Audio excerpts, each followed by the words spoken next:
तुका म्हणे मज घडो त्यांची सेवा. आवाज व्यवस्थित कर गड्याचा, ट्रबल कमी कर, थोडा बेस दे. तुका म्हणे मज घडो, इथं मॉनिटरला आवाज दे फक्त, बाहेरचा आवाज बंद केला तरी चालतो त्या तुताऱ्यांचा. तुका म्हणे मज घडो त्यांची सेवा, परी माझ्या दैवा पारण. मी भाग्यवान आहे की हा जो अभंग आहे हा अभंग वर्षश्राद्ध प्रकरणातला नाहीये. या अभंगामध्ये जगद्गुरु तुकोबराय वैष्णवाचं आंतरिक लक्षण सांगत आहेत. आजचा दिवस तसा तुमच्या आणि माझ्यासाठी भाग्याचा एकादशी आहे, हरिदिनी आहे. आणि हरिदिनी आहे, एकादशी आहे. आणि एकादशीच्या दिवशी प्राप्त झालाय म्हणून तुका म्हणे मज घडू त्यांची सेवा, परी माझ्या दैवा पार नाही. कोळी कन्या पुत्र होती जे, सात्विक तयाचा हरिक वाटे देवा. ऐका दादा लक्ष, या अभंगामध्ये जगद्गुरु तुकोबराय वैष्णवाचं आंतरिक लक्षण सांगतात. शास्त्रात महाराज, मला असं वाटलं होतं आपण थोडं लेट सुरू केल्यावर लोक येतील. नाही नाही, तुमच्या नाशिक जिल्ह्याचा स्वभाव आहे, तुम्ही एकला जरी कीर्तन सुरू केलं तर ते बरोबर 2लाच येतील. तुम्ही 2ला सुरू केलं तरी ते 4लाच येतील. आणि आकसे म्हणलं थोडं आपण लेट करू. ऐका, लक्ष देऊन ऐका.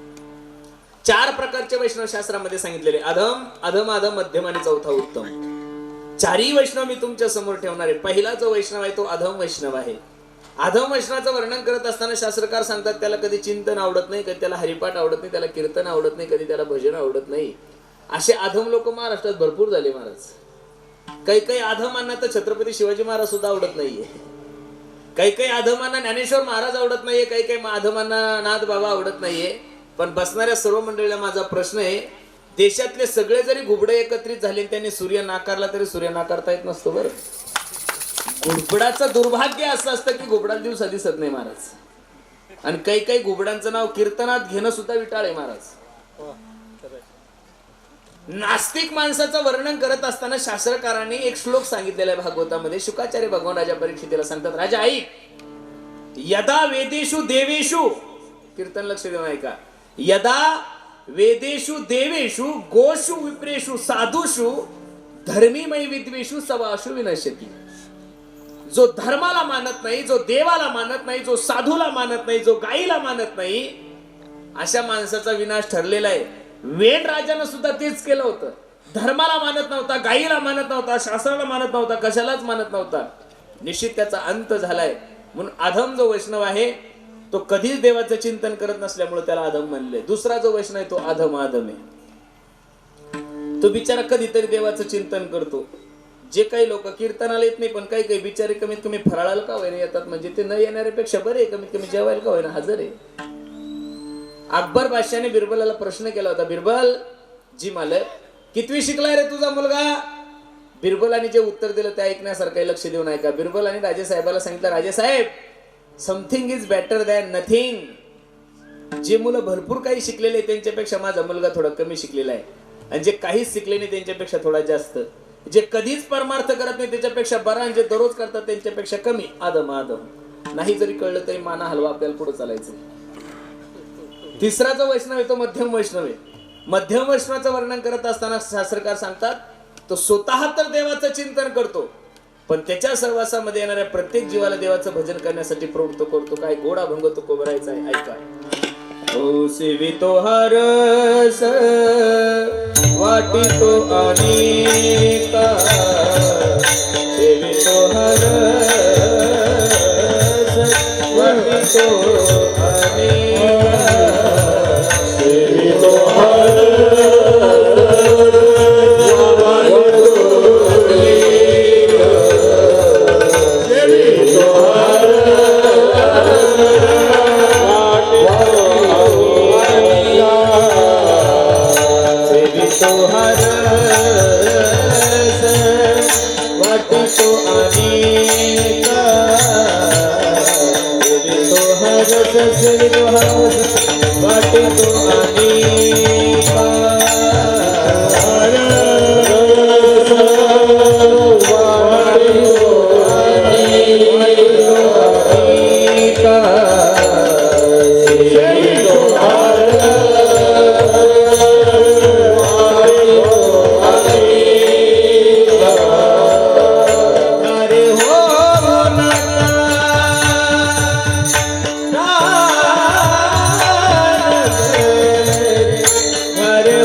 स्वतः तर देवाचं चिंतन करतो, पण त्याच्या सहवासामध्ये येणाऱ्या प्रत्येक जीवाला देवाचं भजन करण्यासाठी प्रवृत्त करतो. नाशिकला एक खूप मोठे संन्यासी महाराज होऊन गेले, लक्ष देऊन ऐका. नाशिकला एक खूप मोठे संन्यासी महाराज होऊन गेले. त्या संन्यासी महाराजांच्या आश्रमाजवळ एक जिल्हा परिषदची शाळा होती. थोडा आवाज दे रे दादा, इथं मोकळा आवाज सोड गड्या मला. त्या संन्यासी महाराजांच्या आश्रमाजवळ एक जिल्हा परिषदची शाळा होती. दुपारची शाळा सुटली की मुलं आश्रमामध्ये खेळण्यासाठी जायचे. ते साधू महाराज त्या पोरांना बोलवायचे, ए पोरांनो इकडे या. आणि ते मुलं ज्या वेळेस त्या महाराजांकडे जायचे, त्या साधू महाराजांकडे जायचे, त्यावेळेस ते साधू महाराज काय करायचे, अश्रू यायचे. तो साधू विचार करायचा, जरी हे मुलं मला चिडवत असेल तरी पण मी यांच्या मुखातून भगवंताचं चिंतन करून घेतोय. मध्यम वैष्णवाचं वर्णन करत असताना शास्त्रकार सांगतात, तो स्वतः तर देवाचं चिंतन करतो, पण त्याच्या सहवासामध्ये येणाऱ्या प्रत्येक जीवाला देवाचं भजन करण्यासाठी प्रवृत्त करतो. आणि चौथा जो सर्वात महत्वाचा वैष्णव आहे तो उत्तम वैष्णव आहे. उत्तम वैष्णवाचं वर्णन करत असताना शास्त्रकार सांगतात, उत्तम वैष्णवाच्या सहवासामध्ये येणाऱ्या सजीव गोष्टी देवाचं चिंतन करतात, यात नवं नाहीये. उत्तम वैष्णवाच्या सहवासामध्ये येणाऱ्या निर्जीव वस्तू सुद्धा देवाचं चिंतन करतात. किती गोड ओवी नाथबाबाने रामायणामध्ये लिहिली आहे का. नाथबाबा सांगतात, निमिषार्थ तुटील वक्षण जे न सोडिती हरिचरण, ते वैष्णवा माझी अग्रगण्य राया तेचा उत्तम. अरे उत्तम वैष्णवाच्या सहवासामध्ये देवाचं चिंतन करतात. हनुमंतराय सीता शोधण्यासाठी निघाले. प्रभू रामचंद्राला प्रश्न केलाय, प्रभू 80,000 पाय काय रावणाच्या, तिथं मी माझ्या आईसाहेबाला कसं ओळखायचं. प्रभू रामचंद्राने सांगितलं, हनुमंता तुझी सीताई साहेब ज्या वाटिकेमध्ये असणार आहे तिथले सर्व पशु पक्षी श्रीराम जय राम जय जय राम श्रीराम जय राम जय जय राम. हनुमंता तुझी सीताई साहेबच्या वाटिकेमध्ये असणार आहे तिथले पशु पक्षी देवाचं चिंतन करत असतात, तिथले राक्षस देवाचं चिंतन करत असतात. हनुमंता याच्या पुढे जाऊन सांगू का तुला, तुझ्या सीताई साहेबाकडे येणारी हवा सुद्धा प्रभू रामचंद्राचा ध्वनी घेऊन येत असेल. किती गोड प्रमाणे ऐका. राम जानकी जीवन योगियाचे निष्ठान, राम राजीव लोचन तुका चरण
चांगले चांगले माझे कंठी राहो भले, कपी कुळ उद्धरले मुक्त केले राक्षसा. मायबाप उत्तम वैष्णवाच्या सहवासामध्ये येणाऱ्या सजीव गोष्टी देवाचं चिंतन करतात, यात नाव नाहीये. निर्जीव वस्तू सुद्धा देवाचं चिंतन करतात. मी नेहमी आवर्जून सांगतोय, मंगळवेड्याची भिंत कोसळलेली आहे. जगाच्या मालकाने नामदेवरायला आवाज दिलाय, नामा ए नामा.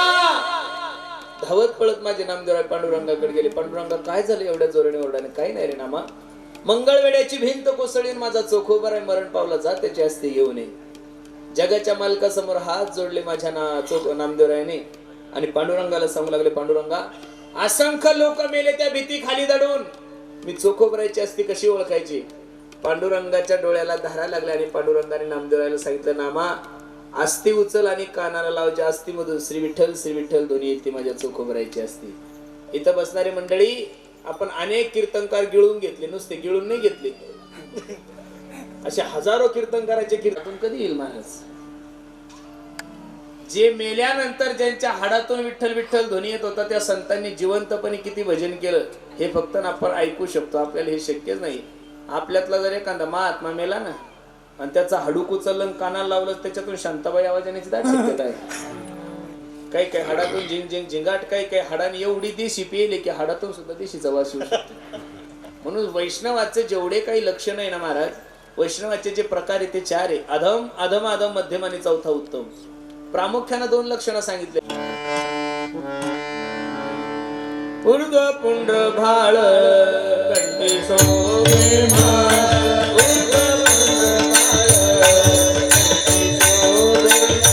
ऊर्ध्व पुंड भाळ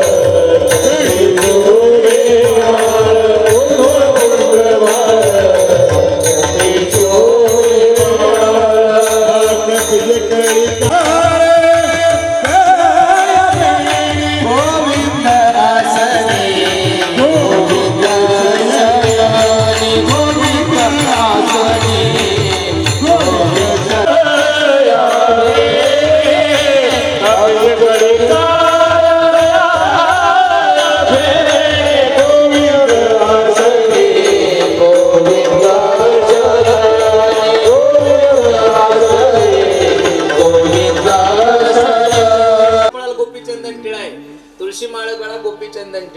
ज्याच्या कळ्यामध्ये पवित्र तुळशीची माळ आहे, ज्याच्या कपाळाला गोपी चंदन टिळा आहे, त्याला माळ आहे. असे लोक आता ग्रामपंचायतच्या टायमाला धाब्यावर सापडले, मग त्यांना वैष्णव म्हणायचं का? शास्त्रामध्ये कोणतंच लक्षण बाह्य नाहीये महाराज. एक सांगू का, बाह्य रंगाने साधू होणं खूप सोपं आहे, बाह्य रंगाने महाराज होणं खूप सोपं आहे. पण बाह्य रंगाने महाराज जरी झाला, साधू जरी झाला, तरी साधूत पण टिकवण्यासाठी, महाराज पण टिकवण्यासाठी त्याला अंतरंग खूप महत्वाचं आहे. जगामध्ये एवढे साधू झाले महाराज, पोटासाठी संत झाले कलित बहुत, पोटाची थळगी भरण्यासाठी लोक जास्त झाले. आणि अशा लोकांकडून काही चुकलं की लोक म्हणतात महाराज लोकही बिघडले. महाराज लोक कधी बिघडतच नाही, तुम्ही बिघडलेल्या महाराज लोकांच्या नादी लागली त्यामुळे प्रॉब्लेम वाढले. मी तर या मताचा महाराज आहे, ज्ञानेश्वर महाराज तुकाराम महाराज सोडून तुम्हाला महाराष्ट्रात कोणाला महाराज म्हणण्याची गरजच नाहीये महाराज. मग तुम्ही कोणी? आम्ही बोल आहोत. सद्गुरु जोग महाराज वारकरी शिक्षण संस्थेमध्ये अध्ययन करून जसा डीएड होऊन सीएटी होऊन पोरांना विद्यार्थ्यांना शिकवतो एखादा शिक्षक, तसं ज्ञानोबरायाची तुकोबरायाची उष्टावळी घेऊन आम्ही या समाजासमोर चाललोय. आम्ही ना साधू आहे, आम्ही ना संत आहे, आम्ही ना महात्मे. आणि महाराजांची सोपी व्याख्या सांगू का महाराज, ज्यांना खिशे नाही त्यांना महाराज म्हणा, आम्हाला 12 खिशे, तुम्ही आम्हाला महाराज म्हणता कशाला? ज्ञानोबरायावर विश्वास ठेवा, विश्वासघात होणार नाही. तुकोबरायावर विश्वास ठेवा, विश्वासघात होणार नाहीये. ज्ञानोबरायासारखा ज्ञानीमत्कार मान्य नाही, नका मानू. भिंत चालवली मान्य नाही, नका मानू. मेलेला मनुष्य जिवंत केला, नका मानू. ज्ञानोबरायांनी रेड्याच्या मुखातून वेद बोलवला हा चमत्कार बघण्यापेक्षा, निर्जीव भिंत चालवली हा चमत्कार बघण्यापेक्षा, मेलेला मनुष्य जिवंत केला हा चमत्कार बघण्यापेक्षा, ज्ञानोबरायांनी जीवनातला सगळ्यात मोठा चमत्कार जो केलाय, ज्ञानोबरायचं वय 16 होतं. ज्ञानोबराला 56 भाषा अवगत होत्या महाराज. किती भाषा अवगत होत्या? 56 भाषेचा केला असे गौरव. 56 भाषेचं ज्ञान असताना रेडा बोलवला न बोलवला, तुम्ही नव्हते, मी नव्हते, पण खरं सांगू का, साधू संतांनी सांगितलं ना, रेड्या मुखी वेद बोलविला. मग तुम्ही तो 4 पायाचा रेडा घेण्यापेक्षा माझ्यासारखा 2 पायाचा रेडा घ्या. माझ्यासारखे असे अनाथ किती रेडे ज्ञानोबराय तुकोबरायांनी बोलवलेले. खरं सांगू का, मला वाईट वाटतं कधी कधी. इथं जेवढ्या काही माझ्या मायमावल्या बसल्या मायानो, ज्यावेळेस मुलगा जन्माला येतो ना आणि 2 दिवसात त्याचे वडील मरण पावतात, त्यावेळेस ती आई त्या लेकराला सांगते, ए बाळा हे फोटोतले जे दिसतात ना ते तुझे वडील आहे. कोण आहे? फोटोतले दिसतात ते कोण आहे तुझे? कारण की आईलाच माहित असतं की वडील कोण आहे. आईला माहित असतं ना की हे वडील आहे. परत लेकरांना आईवर संशय घ्यायचा नाही. ज्ञानोबराय तुकोबराय आमचे मायबाप आहे. ज्ञानोबराय तुकोबराय आमचे कोण आहे? मायबाप आहे. आणि ज्ञानाबाई तर माझी मायच आहे. आणि त्या मायनं सांगितलंय, त्या तुकोबराय सारख्या मायनं आम्हाला सांगितलंय ना की करोनी उड्डाण केले लंकेचे शोधन, जाळी येली लंका, धन्य धन्य म्हणे तुका. मग आईनं सांगितलं लेकराला हे बाप आहे, तर आंधळ्या लेकरांनी आईवर अविश्वास दर्शवायचा नाही. विठ्ठल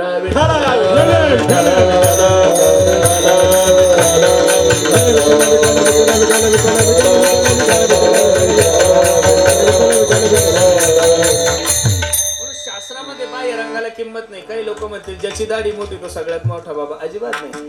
ज्याची गाडी मोठी तो सगळ्यात मोठा बाबा. अजिबात नाही. जो युट्यूबवर सगळ्यात फेमस तो सगळ्यात मोठा कीर्तनकार. गोड गैरसमज आहे तुमचा हा. असं अजिबात नाही. काही लोक म्हणतात कीर्तनाची पात्रता लोकांनी खराब केली. अजिबात नाही. तुम्ही चांगल्या कीर्तनकारापर्यंत पोहोचत नाही, हा तुमच्या जीवनातलं सगळ्यात मोठं पाप आहे. काय आहे माहितीये का, समाजभूक जे लोक झाले ना, त्यांचं गायन जरी चांगलं असलं तरी लोकांसाठी त्यांना हा हा हो करावं लागतं. इच्छा नसती त्याला चुकीच्या गाणी म्हणायचे, पण लोक म्हणतात महाराज जर चाला ठणाठण होऊ द्या. कीर्तनकार आला ना की फेटा बांध असताना त्यांचे कुटुंबी सांगतात कीर्तन असं झालं पाहिजे ना महाराज की इंदुरीकरची आठवण नाही झाली पाहिजे. आता सगळेच जर इंदुरीकर सारखे करायला लागले तर संप्रदायाचा बट्टा वाजल ना महाराज. कसं होईल संप्रदायाचं? अजिबात नाही. एक इंदुरीकराला आम्ही पूजनीय मानतोय, बस झाला. एकानंच एवढा त्रास सगळे झाल्यावर कसं व्हायचं? बरोबर नाही ना. सर्वांना तसंच वाटतं इंदुरीकरांनी जसे विनोद केले तसे सर्वांनी करावं. अजिबात नाही. एक इंदुरीकर महाराज आमच्या सर्वांसाठी पूजनीय आदरणीय, तो 8वा अजूबा आहे. एक वेगळा त्यांचा अस्तित्व समाज आहे, पण सर्वांनीच जर त्यांच्यासारखं केलं तर होणार नाही महाराज. बरोबर आहे का नाही? कोणी वैराग्यवान व्हायचं, कोणी शांत व्हायचं, कोणी योगी व्हायचं, कोणी तपस्वी व्हायचं. सगळे जर वैराग्यवान झाले तर जमणार नाही. सगळ्यांनी जर वेदांत सांगितलं तर जमणार नाही. कोणी विनोद सांगायचं, कोणी वैभव सांगायचं, कोणी ज्ञान सांगायचं, कोणी भक्ती सांगायची. म्हणून संप्रदायामध्ये बाह्य रंगाला किंमत नाही. जेवढे काही रंग आहे तेवढे सगळे आंतरिक रंग आहे. आणि त्या वैष्णवाचं आंतरिक लक्षण काय आहे? तुकोबराय अभंगाच्या पहिल्या चरणात सांगितलं. वैष्णव तो जया, वैष्णव तो जया, वैष्णव तो जया, वैष्णव तो जया, वैष्णव जया, वैष्णव तो जया,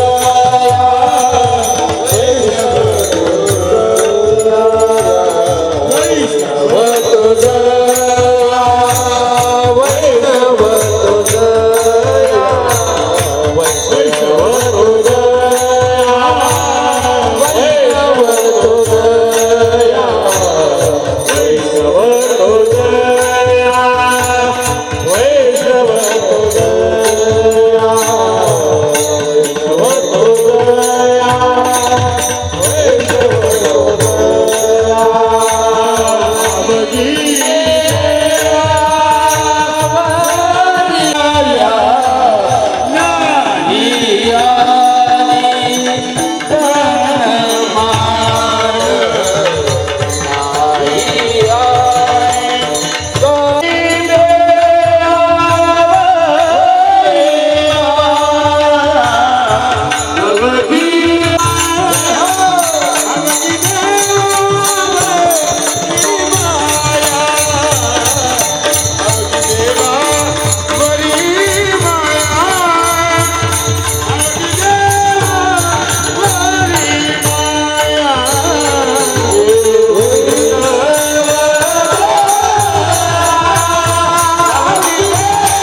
पहिल्या चरणामध्ये माझ्या तुकोबराय वैष्णवाचं आंतरिक लक्षण सांगतात. लक्ष देऊन कीर्तन ऐका. प्रामुख्याने अशा काही गोष्टी निर्माण केल्या की मनुष्य त्याच्यावर जेवढं प्रेम करतो त्याच्यावर कोणावरच करत नाही. पहिलं प्रेम करतो माणसाच्या मनुष्यावर. किती प्रेम करतो? बसणाऱ्या कोणत्या माणसाला असं वाटतं का आपले काळे केस पांढरे व्हावे? वाटतं आपल्याला? नाही. असं जर वाटलं असतं तर आपण आठवड्याला डाय केलीच नसती महाराज. बरं ठीक आहे, केस काळे करणं साहजिक आहे. काही काही दाढी बी काळी करतात हो, दाढीवर भागत नाही. काही काही लोकांचं मिशा सुद्धा काळ्या करतात. महिला मंडळी तुम्ही एवढं गुदुगुदू हसण्यासारखं काही नाही. आम्ही तरी दाढ्या मिशा काळ्या करतो, तुम्ही तर आमच्या पुढे 100 किलोमीटर तुम्ही भुया सुद्धा काळ्या करायला लागल्या. लोकांना म्हातारा झालेला आवडत नाहीये.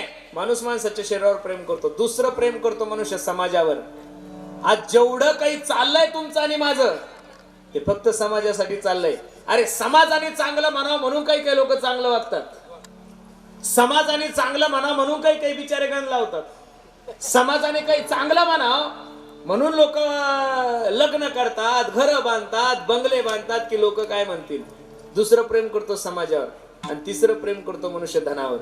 पैशावर प्रेम करत नाही असं जगात माणूसच नाही महाराज. सर्वच पैशावर प्रेम करतात. सर्व म्हणजे सर्व, सर्व सुखाची आशा जन्म गेला. सर्वांचा जन्म फक्त सुख आणि पैसा याच्यासाठी वाया चाललाय. मग या 3 गोष्टीवर जेवढं प्रेम मनुष्य करतो तेवढं कशावरच करत नाही. पण साधू संतांच्या जीवनाचा इतिहास जर डोळ्यासमोर ठेवला, साधू संतांच्या जीवनाचा जर सर्वे केला, या 3ही गोष्टीवर साधू संतांनी लात मारलेले तुकोबरायचं प्रमाण किती गोडे आहे. विषय तो त्याचा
सर्व गोष्टी तृणवत समजलेल्या आहेत. जगद्गुरु तुकोबरायच्या जीवनाचा सर्वे जर तुम्ही केला, जगद्गुरु तुकोबरायचा इतिहास जर डोळ्यासमोर ठेवला, तर जगद्गुरु तुकोबराने धनाचाही विचार केला नाही, जनाचाही नाही केला, तनाचाही नाही केला. अरे मंबाजी बाने जगद्गुरु तुकोबराला काठीने मारलं, तरी सुद्धा तुकोबराने आपलं चिंतन नाही सोडलं, परमार्थ नाही सोडला. उलट मंबाजीबा त्या दिवशी कीर्तनाला नव्हते म्हणून तुकोबराय तेलाची वाटी घेऊन मंबाजीबाच्या घरी गेले. ओ काका, अहो काल तुम्ही मला काठीने मारलं, तुमचे हातपाय दुखत असेल, मी दाबून देऊ का? काय अंतकरण आहे महाराज साधू संतांचं, एक सांगू. आणि जनाचाही विचार साधू संतांनी केला. जनाचा विचार करता कशासाठी?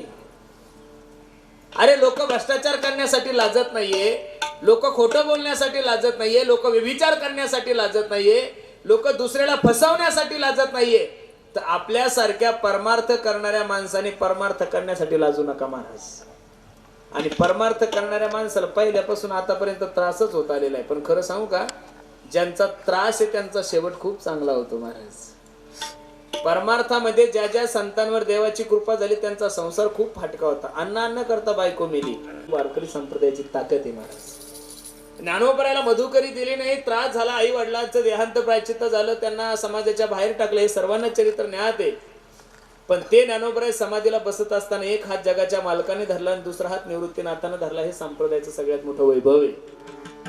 म्हणून परमार्थामध्ये ज्यांची सुरुवात वाईट आहे त्यांचा शेवट खूप चांगला होतो. म्हणून कीर्तन थोडं लक्ष देऊन ऐका. समाजाचा विचार तुकोबराने त्याही वेळेत करायचा नाही सांगितला.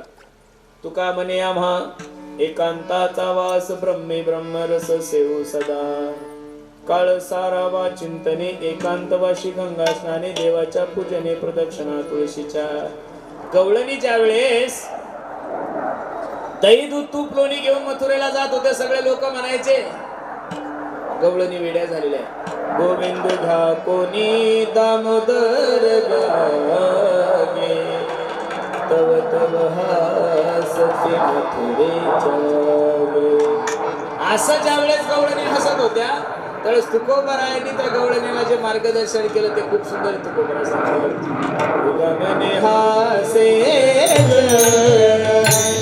हासे उदामने हासे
समाज असा आहे तो चांगलंही करू देत नाही वाईटही करू देत नाही.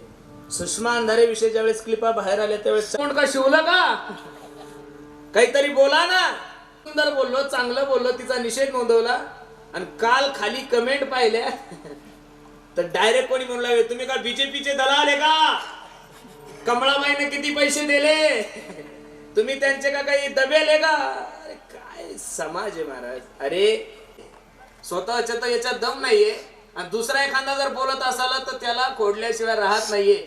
नेमकं ही जातच जन्माला कशी घातली देवाला काही कळत नाही महाराज. स्वतः धर्माचा विरोध करायला स्वतःच्या याच्यात दम नाहीये बोलायची ताकद नाहीये कोणी मारेल याची भीती आहे. आणि एखादा कीर्तनकार जर कीर्तनातून जाहीर निषेध नोंदवत असेल तर नका त्याचं ऐकू पण कमीत कमी खाली शेण तरी नका खाऊ कमेंट तरी चांगल्या करा ना.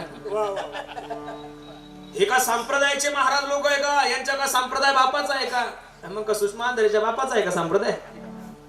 चुकीचं झालं. समाजाचा विचार करू नका महाराज. मी ते ठरवून घेतलेलं आहे तुम्ही चांगलं जरी काम केलं तरी लोक तुम्हाला बोलणारच आहे आणि वाईट काम केलं तरी लोक तुम्हाला बोलणारच आहे.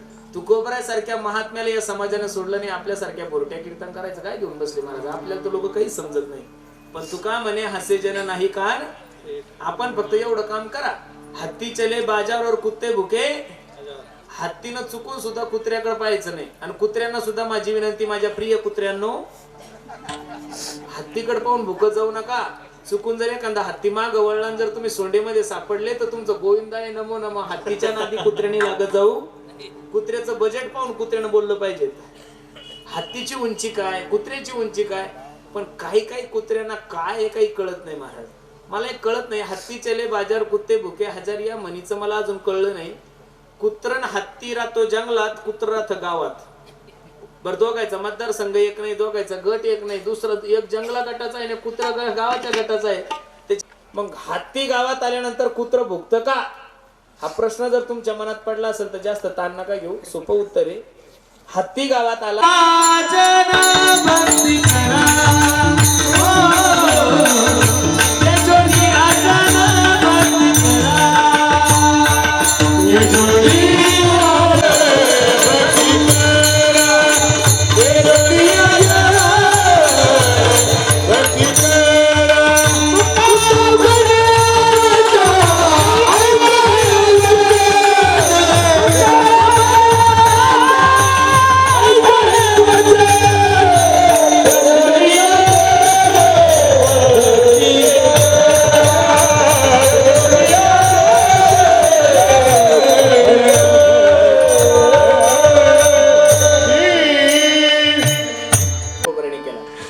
धनाचा सुद्धा तुकोबराने त्याग केला.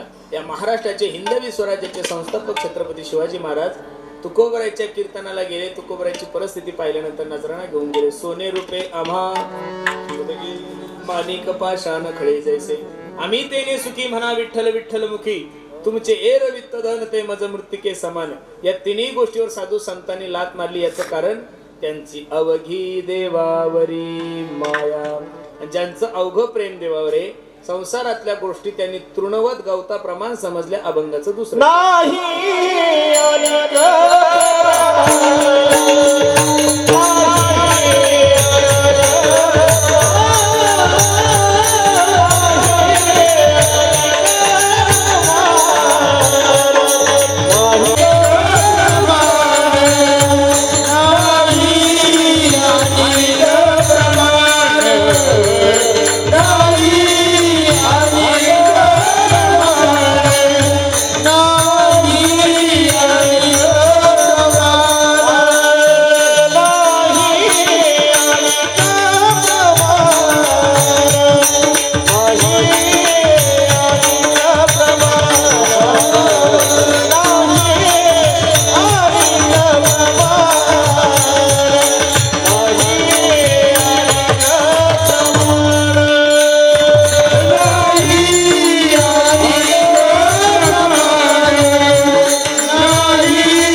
चरणामध्ये तुकोबराय सांगतात. नाही अनेक प्रमाण ज्यांचा अवघ प्रेम देवावर आहे, त्यांनी संसारातल्या प्रत्येक गोष्टी तृणवत समजले. तुकोबराय सांगतात. पडता जड भारी नेमा नटळे निर्धारी.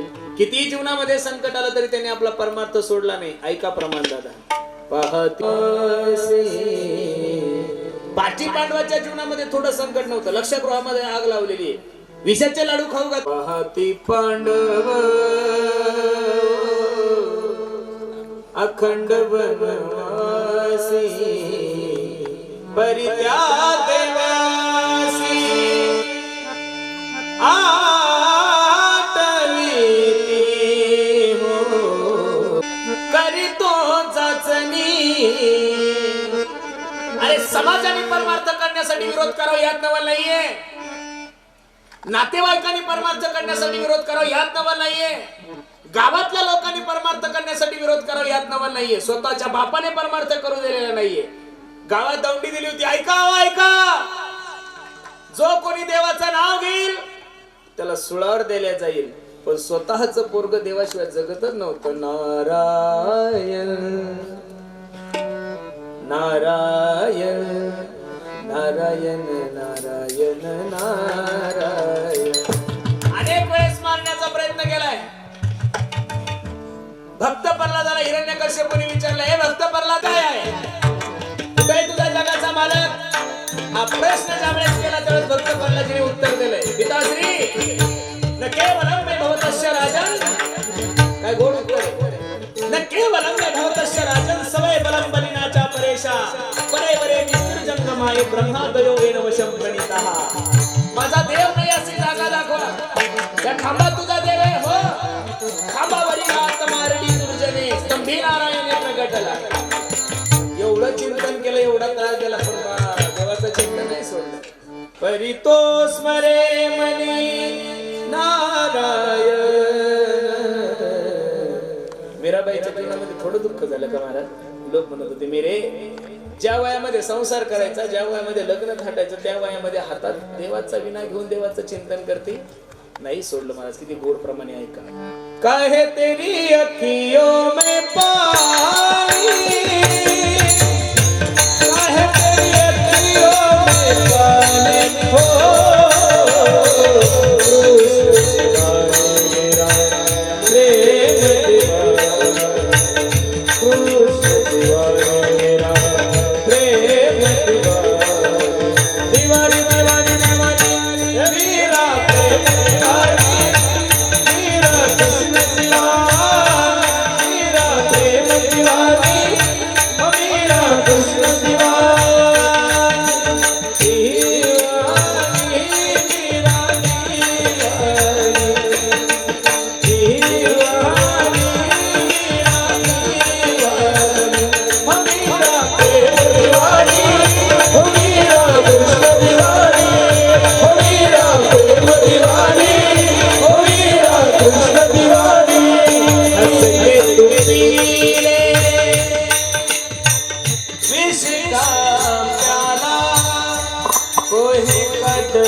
असा वैष्णव कोणत्या जातीमध्ये जन्माले हो कोणत्या कुळामध्ये जन्माले हो जगाचा मालक त्यांच्या जाती कुळाचा विचार करत नाही अभंगाचं शेवटचं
एकादशी ना हरिदिनी थोडं पांडुरंगाचं भजन करू आपण 2 मिनिटं फक्त सर्वांनी एक टाळी एक बोल एका ताला सर्व सुंदर सुंदर तुले हरी का नाम विठ्ठल विठ्ठल पांडुरंगा तुले हरी का नाम विठ्ठल विठ्ठल पांडुरंगा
विदुरदासी पुत्र प्रसिद्धू त्यासी आवडला गोविंदू झाला वैष्णवा माझी बंधू कैची निंदू धर्म सिद्धी मदर्थो ऐका ना दादा जटायू सारख्या प्राण्याचा उद्धार करत असेल हनुमंतराया वानर योनीमध्ये जन्माला येऊन सुद्धा भक्तीमध्ये सर्वात मोठं स्थान हनुमंतरायाला प्राप्त होतंय याचं कारण जगाचा मालक फक्त तुमचं प्रेम पाहतो भक्ती पाहतो जाती कुळाचा विचार नाही याता याती धर्म नाही विष्णुदासा उंच नीच काही नेणे भगवंत तिष्ठ भाव भक्ती दे कोणिया म्हणून बसणाऱ्या मंडळीला माझी विनंती आहे जातीवाद कमी करा परमार्थ करा परमार्थ हा जातीवाद संपवण्यासाठी तुम्ही जर परमार्थात जातीवाद करत असाल त्याच्यापेक्षा दुर्भाग्य काय असेल महाराज ज्ञानी लोकांना ज्ञानी म्हणून घेण्याचा अधिकार तेव्हाच येते दुसऱ्याला अज्ञानी म्हणत नाही तेव्हाच त्याला ज्ञानी म्हणा ज्ञानी कोणाला म्हणायचं जो दुसऱ्याला अज्ञानी समजत नाही त्याला ज्ञानी म्हणा जो थोडा असून सर्वांना अज्ञानी समजतो सर्वांना मूर्ख समजतो त्याच्यासारखा अज्ञानी जगात दुसरा कोणीच नाहीये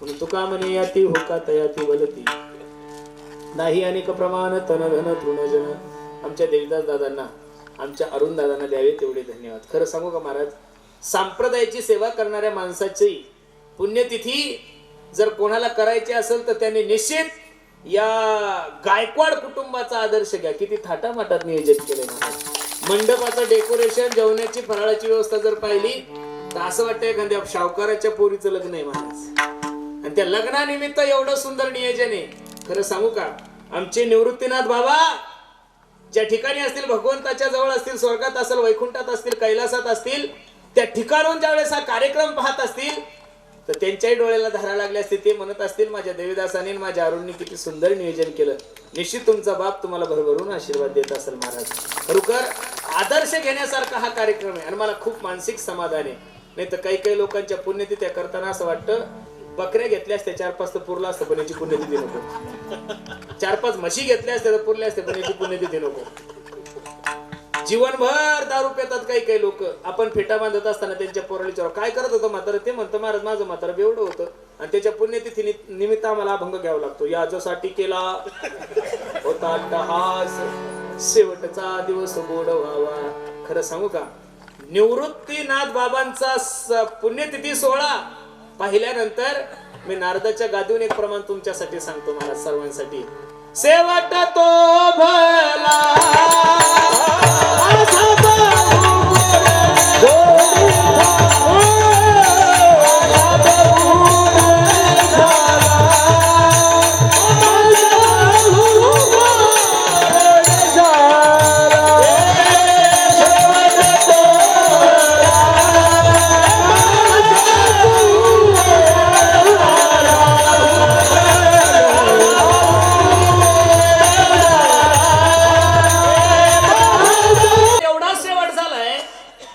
की महाराज एकादशीच्या दिवशी त्यांची पुण्यतिथी आहे, याच्यापेक्षा गोड दिवस अजून कोणता पाहिजे. शेवट तो भला, ही केलेली परमार्थाची सेवा आहे, ही विण्याची केलेली सेवा आहे, ही निवृत्तीनाथ दादाची केलेली सेवा आहे, ही सोहळ्याची केलेली सेवा, ही वारीची पंढरपूरची ज्ञानोबराय तुकोबरायची केलेली सेवा आहे. नाही तर काही काही लोकांना नशीब एवढं खराब असतं महाराज, त्यांच्या नशिबात अंत्ययात्रा सुद्धा भेटत नाही त्यांना. कुत्र्यावर जसं जसं रोडवर कुत्रं मरतं तसं त्यांचं शरीर पडलेलं असतं. पण बाबांना खरोखर त्यांनी केलेला परमार्थ आज सार्थक झालाय, म्हणून त्यांच्यासाठी हे प्रमाण आहे. याजसाठी केला होता टहास आणि शेवटचा दिवस गोड व्हावा, म्हणून सर्व गायकवाड कुटुंबियांना द्यावे तेवढे धन्यवाद. खूप सुंदर नियोजन तुम्ही सर्व मंडळी केलं. पुन्हा एकदा हरिभक्तपरायण निवृत्ती बाबांच्या चरणी ही सेवा समर्पित करायची. कार्यक्रमासाठी उपस्थित सर्वच गुणीजन महाराज मंडळी सर्वांच्या चरणी मी माझा माता ठेवतो. ज्यांनी गोड असं गायन केलं, ज्यांनी गोड असा पखवा जाजवला, ज्यांनी गोड असं नियोजन केलं, सर्वच आमच्यावर प्रेम करणारे, त्यामध्ये प्रामुख्याने ज्यांनी गोड असं गायन केलं असे आमचे हरिभक्तपरायण योगेश दादा, दादांच्याही चरणी मी माझा. आमचे समाधान दादा चुंबळे, काळजी करू नका, चुकता चुकता मनुष्य शिकत असतो. तुकोबरायचा घरी गेल्यानंतर एक अभंग वाचा, पुढे गाती त्यांचे धरावे द्रौपद. तुकोबराय सुद्धा पहिलं सुरुवातीला लगेच कीर्तनकार नाही झाले, दुसऱ्याच्या मागे म्हणू म्हणू कीर्तनकार झाले. आणि काळजी करू नका महाराज, त्यांची म्हणण्याची स्टाईल, उभं राहण्याची स्टाईल, त्यांची कपडे घालण्याची स्टाईल, ते जिथं कीर्तनाला जातील कोणासोबत असं वाटतं लोकांना हाच कीर्तनकार आहे पाहिजे. उद्या चालून आपल्यासाठी घातक आहे, पण चला आपला माणूस आहे आणि खात्या पित्या घरचा आहे, संपन्न आहे, ऐश्वर्य संपन्न आहे महाराज. मस्तीत परमार्थ करणारे लोक आहे, हलकटासारखे परमार्थ नाही करत. बाप दाद्यापासून श्रीमंत, त्याच्यामुळे परमार्थ फक्त स्वछंदासाठी करायचा, आनंदासाठी करायचा. मग आमच्या समाधान दादा आहे, माझ्या समेत आले आमचे रामेश्वर दादा कोले आहे. आपल्या नाशिक जिल्ह्याचं वैभव, ज्यांचं गाणंही वारकरी वागणंही वारकरी असे असणारे. खरोखर नाशिकमध्ये अनेक गायक असतील, पण लोकांसाठी तुमची गाण्याची पद्धत नाही बदलली. ठीक आहे, कधी कधी पाप असतं, आपल्याला कोणाची साथ करावी लागते, ते नशीब खराब आहे आपलं, त्याला पण काय करणार आहे. पण गाणं तसंच आहे. मी देशमुख बाबा धर्मशाळेमध्ये यांची चाल ऐकली होती, तवापासून म्हातारं राहायला वजनातच बरं, शाल बिल कपडे बिपडे. तवा मी त्यांच्या प्रेमात पडलेलो. आमच्या सोपान महाराजांनी सांगितलं ते मते बाबा कोण आहे, मते बाबा कोण आहे, मला माहितच नव्हतं. पण मला काय माहिती, जेवढं गाणं गोड आहे त्याच्यापेक्षा माणूस गोड आहे महाराज. म्हणून दादा त्याही चरणी मी माझा माता ठेवतो. ज्यांनी गोड असा तबला वाजवलाय, पखवा वाजवला, तसं तबल्यावाल्याचं पखवाजाचं एका ठिकाणी जमत नाही. दोन वादक एका ठिकाणी ऍडजस्ट करून घेत नाही, त्यांना असं वाटतं मी भारी का हा मी भारी. पण दोघं जण एक जीवन पखवाज आणि तबला वाजवतात. आमचे दिनेश दादा आहे आणि आमचे किरण दादा आहे, त्यांच्यासाठी सुद्धा सर्वांनी एकदा खूप सुंदर टाळी वाजवली. परवा दिवशी आमचे दिनेश दादांचे आजोबानं एवढा सुंदर उत्सव झाला की महाराष्ट्राचं नव्हे अख्ख्या देशाचं ज्ञान सिंधू असणारे व्यक्तिमत्व आमचे चंद्रशेखर बाबा देगलूरकर, बाबांच्या कीर्तनाने खूप मोठा सोहळा झाला. दादांच्याही चरणी मी माझा माता ठेवतो. आणि हे सगळं नियोजन ज्यांच्या काहीच्या जिभेवर सरस्वती असती, पण आमच्या गुरुजींच्या हातात सरस्वती. बरं महाराज, वा वा, खूप सुंदर गुरुजीने ही पेटी वाजवली. हे सगळं नियोजन ज्यांनी केलंय असे असणारे आम्हा सर्वच कीर्तनकारावर बंधुवत प्रेम करणारे आमचे किरण दादा. रात्री 3 वाजता फोन होता महाराज, मी रात्री पर नागपूरच्या जवळ होतो, येणं शक्य नसतं झालं, पण आमच्या गडकरी साहेबांना आता शेवटी विदर्भातले ना ते, आमच्या गडकरी साहेबांनी समृद्धी महामार्ग एवढा सुंदर केला, त्याच्यामुळे बरोबर मी 5-5:30 वाजता इथं पोहोचलो, नाही तर तसं मी पोहोचलोच नसतो महाराज. म्हणून किरण दादाने रात्री दिवसात कमीत कमी 10, त्यांना गॅरंटीच नव्हती. आता काही लोक असे मूर्ख असतात, खातात सोबत आमच्या, राहतात आमच्या सोबत, आणि मधातच एक कुल उडून देतात की महाराज येणार नाही. आता याच्या बापाला माहितीये का महाराज येणार नाही काय नाही, कुठे काय म्हणतील काही सांगता येत नाही. नाही चांगलं करतायत तर नको चांगलं करू, कमीत कमी काड्या तरी नको करू ना. काय झालं या लोकांना काही कळत नाही. कधी काही लोक म्हणतात ज्यांनी तारखी घेतल्या लोकांना असं वाटलं की दलालकीच खातात. अरे हे शावकार लोक यांना काही हे प्रेम करतात म्हणून कीर्तनाच्या तारखी घेतात. म्हणून दादाच्याही चरणी मी माझा माता ठेवतो. पुनश्च एकदा ज्यांनी गोड अशी माईक सिस्टीम लावली त्या दादाच्याही चरणी मी माझा माता ठेवतो. चोपदारांना तर द्यावे तेवढे धन्यवाद. दोन्ही चोपदार 6 मे ते 13 मे मी 3 कोटी रुपयाचं चोख उभारायचं मंदिर बांधलेलं आहे. त्या मंदिराची मूर्ती प्राण प्रतिष्ठेचा सोहळा आहे. मी तुमच्या दोघांना आजच निमंत्रण देतो. 7 दिवस तिथं थांबा बरं. खूप मोठा सोहळा आहे. ढोक महाराजांची कथा आहे. राऊत बाबा, चैतन्य बाबा, बंडा तात्या कराडकर, नामदेव शास्त्री, खूप मोठे मोठे कीर्तन आहे. तुमच्या दोघांना मी आजच आमंत्रण देतो. आता चोपदार तसा असावा माणूस, नाही तर काही चोपदाराला कीर्तनाला करायला घेऊन चालवतात. चला चोपदार, चोपदाराची तब्येत पाहणं. आणि कार्यक्रमासाठी उपस्थित बाबा सुद्धा, रामनाथ बाबा सुद्धा कार्यक्रमासाठी उपस्थित. बाबाच्याही चरणी मी माझा माता ठेवतो. सर्वच मंडळींनी खूप सुंदर नियोजन केलं. माईकवाले, राधा मंडपावाले, सगळेच मंडळी, सर्वांच्या चरणी मी माझा माता ठेवतो. आणि वाणीला पूर्ण विधान देतो. ज्ञानेश्वर माऊली, ज्ञानराज माऊली, ज्ञानेश्वर माऊली, ज्ञानेश्वर माऊली, ज्ञानराज माऊली. आई वडील माझे थोर, काय सांगू त्यांचे उपकार. जीवनाच्या वाटेवरती किती असतो जलधार. आई माझी मायेचा सागर, दिला तिने जीवनाला आकार. हो आई माझी आदर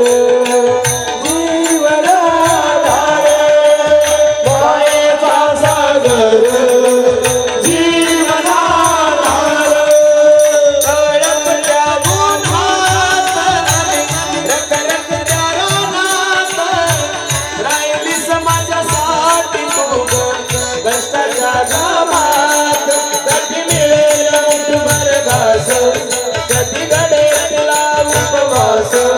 ओल्या मातीतून चालताना उडविले काट्याचे फास. आई माझी मायेचा सागर, दिला तिने जीवनाला आकार. आमच्या सर्वांमध्ये देखणं लेकरू म्हणलं तर काही वावगस होणार नाही. आमचे विनेकरी बाबा वयानं आमच्यामध्ये सर्वात श्रेष्ठ आहे. पण किती देखणं आहे. त्यांची पगडी, त्यांची मिशी, त्यांचे कुंडल पाहिले की असं वाटतं म्हणजे तुकोबऱ्या सुद्धा अशीच असतील. बघा ना तुम्ही, एकदम सुंदर. बाबांची सेवा आहे. कुठेही कीर्तन असू द्या बाबा नाचतात. हा परमार्थाचा सर्वात मोठा आनंद आहे महाराज. म्हणून पुन्हा एकदा सर्वांच्या चरणी मी माझा माता ठेवतो. वाणीला पूर्ण देतो. ज्ञानेश्वर माऊली, नाराज माऊली, ज्ञानेश्वर माऊली, नाराज ओली लेले पोरे वेले वाकडे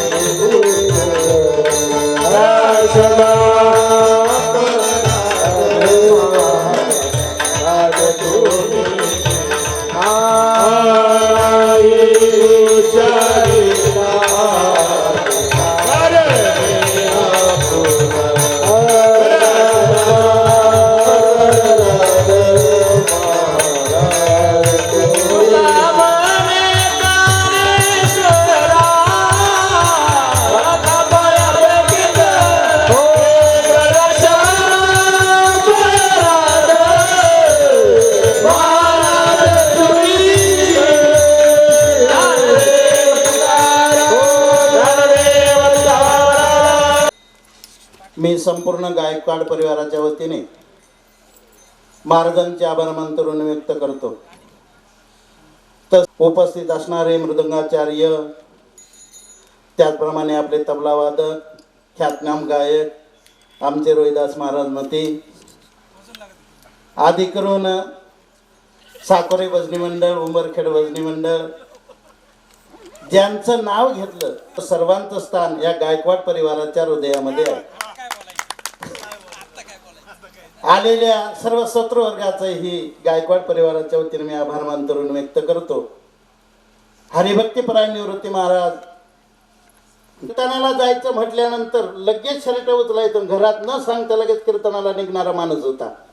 म्हणून आतापर्यंत महाराष्ट्रातील अनेक कीर्तनकारांचे कीर्तन त्यांनी ऐकले असतील, अनेक पायी वाऱ्या त्यांनी केल्या असतील.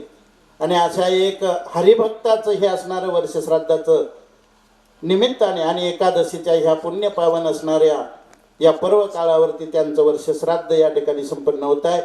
निश्चितच जे पंढरपूरचे वारकरी असतात त्यांना निश्चित मोक्षाची प्राप्ती होते असं महाराजांचं प्रमाण आहे. निवृत्ती महाराजांना मोक्ष त्या ठिकाणी प्राप्त होणार आहे. या ठिकाणी हरिभक्तपरायण रामनाथ महाराज शिलापूरकर महाराजही या ठिकाणी उपस्थित आहे. महाराज 2 मिनिटं श्रद्धांजलीपर बोलतील आणि नंतर या ठिकाणी कार्यक्रम संपला.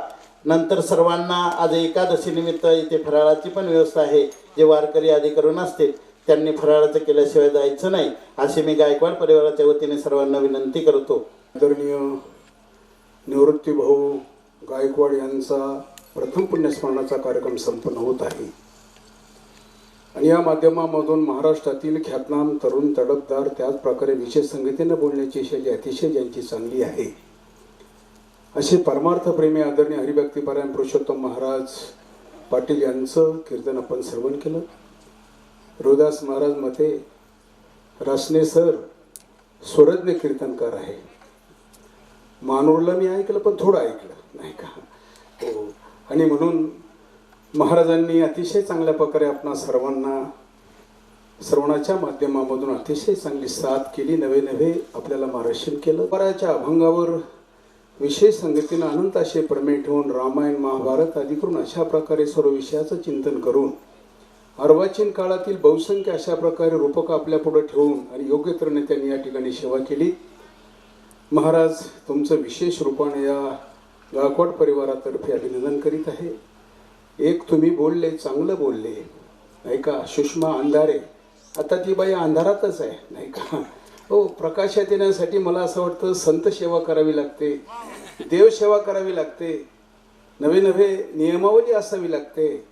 पण हे जरी झालं तरी मग तुम्ही बोलले आनंद वाटला की प्रत्यक्षामध्ये बाकीच्यांनी सुद्धा इतर लोकांनी अशा प्रकारे संत हृदय जवळ करून जीवनाची वाटचाल करावी.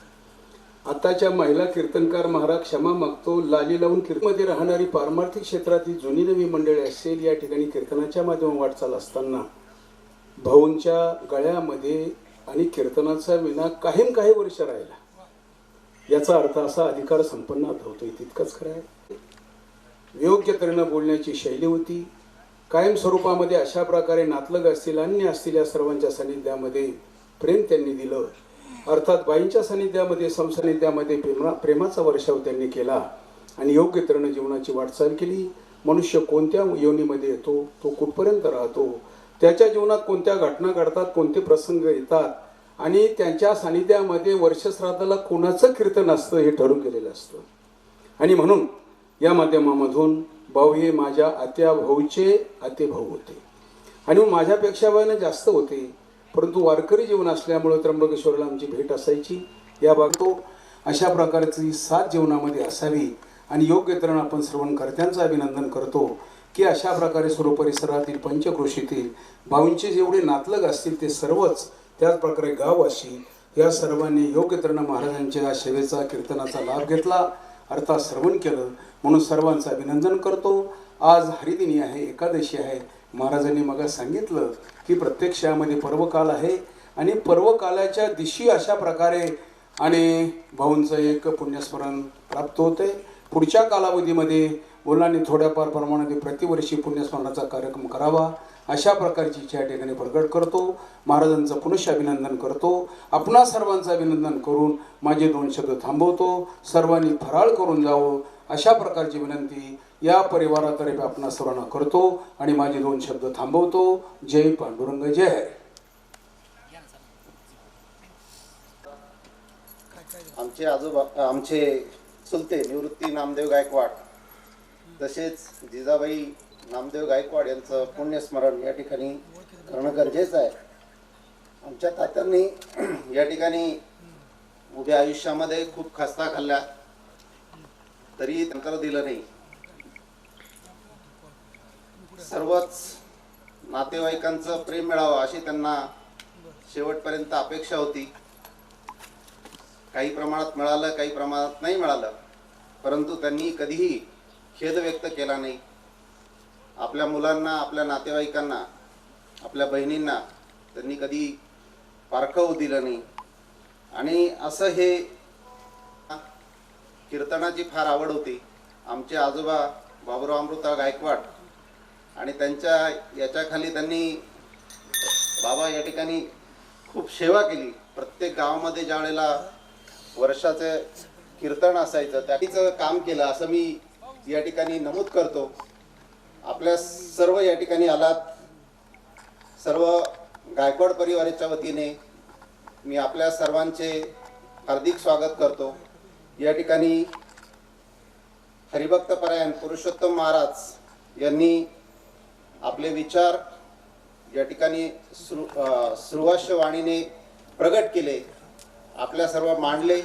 त्यांचे सर्व सहकारी यांचेही मी आमच्या गायकवाड परिवाराच्या वतीने या ठिकाणी आभार मानतो.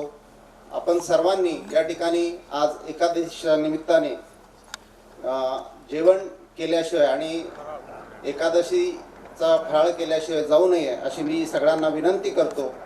तसेच या ठिकाणी त्यांच्या वतीने मी आपल्या सर्वांना विनंती करतो आणि आपण आलात पुनश्च एकदा गायकवाड परिवाराच्या वतीने व कोकणगाव ग्रामस्थांच्या वतीने या ठिकाणी जे कीर्तन मंडळ आलेत, साकोरं, उंबरखेड, सुकेनं परिसरातील पंचक्रोशीतील सर्व मंडळ आलेत, त्यांचे मी या ठिकाणी गायकवाड परिवाराच्या वतीने आभार मानतो आणि बाबांना या ठिकाणी आमच्या चुलत्यांना या ठिकाणी श्रद्धांजली अर्पण करतो. आणि असंच प्रेम गायकवाड परिवारावर आपण असू द्याल अशी आपल्याकडनं अपेक्षा करतो. धन्यवाद.